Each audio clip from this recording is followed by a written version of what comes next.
5-0 when leading after 3 quarters. Chuck's favorite stat: no team in NBA history has ever finished the regular season and postseason undefeated, having a lead after 3 quarters. I'm your host, Chris Miles of NBA Game Time Live at the Finals, presented by YouTube TV. You know our front court: Charles Barkley, Kevin McHale, and Chris Webber. So, Chuck, let's start with you. The Lakers able to pull this one out down the stretch. Anthony Davis with 4 blocks, 22 points, 9 rebounds, and defending Jimmy Butler. How impressive was AD? Well, listen, Black Ernie Johnson, I just want to tell you, you've done a fantastic job the last couple nights. I've enjoyed working with you. Listen, Thanks, this to me, the guy who, and he started in the first quarters, was Kentavious Caldwell-Pope. He got off to a really good start. Neither AD to me had like 2 or 3 blocks. He blocked Hero's layup. Then he blocks a Olenek layup in the first half. You know, people see.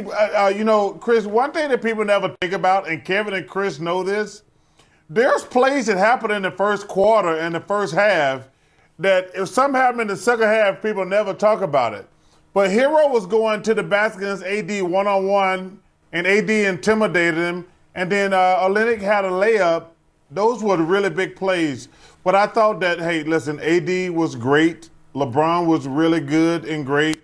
But I thought Caldwell-Pope, Danny Green, those guys chipped in just enough.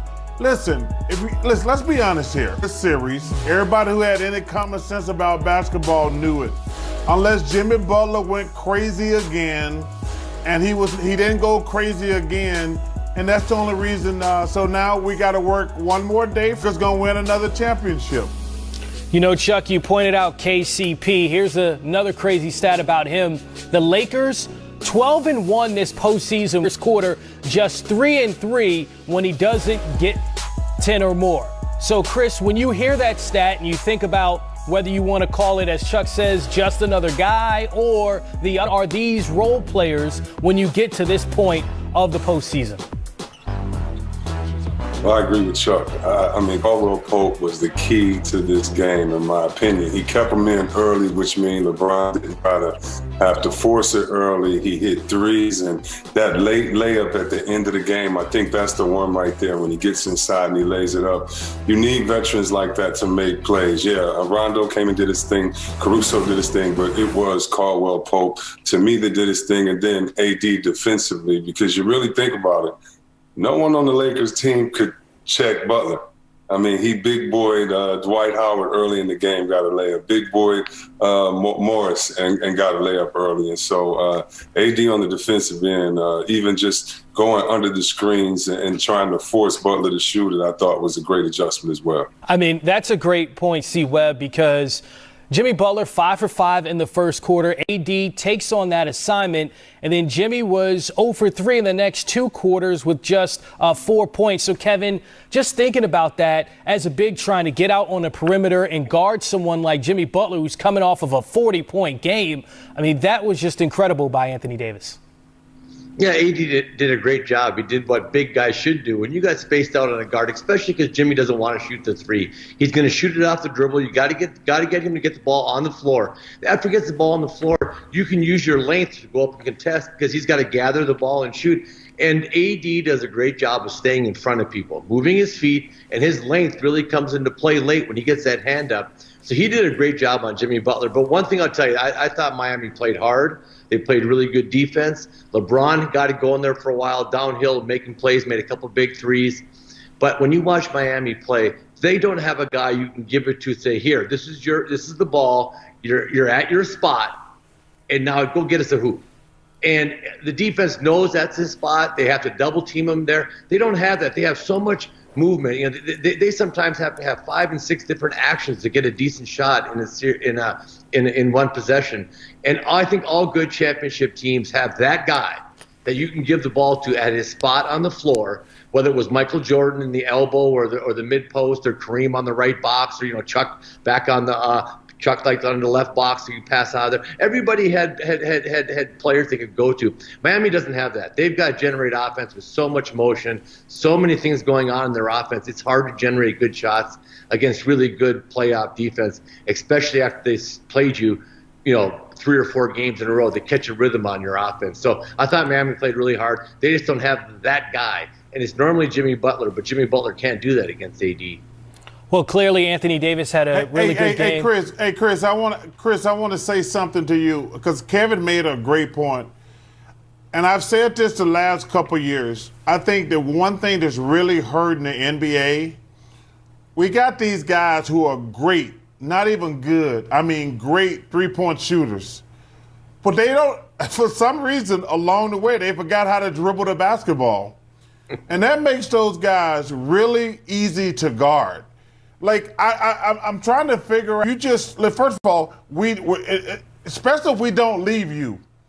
Like a guy like Duncan Robinson, who's arguably in the top 5 shooters in the NBA, I don't even know if he can dribble. Same thing with a guy like Kyle Korver, who's one of the best shooters I've ever seen. We can throw Steve Kerr in there. We can throw Dale Curry in there because he's going back to my generation. But I wish a lot of these young players who are great shooters learn to dribble the damn basketball. Because you take yourself and make yourself a half of a player or even a quarter of a player. Like, we just got to stand close to you.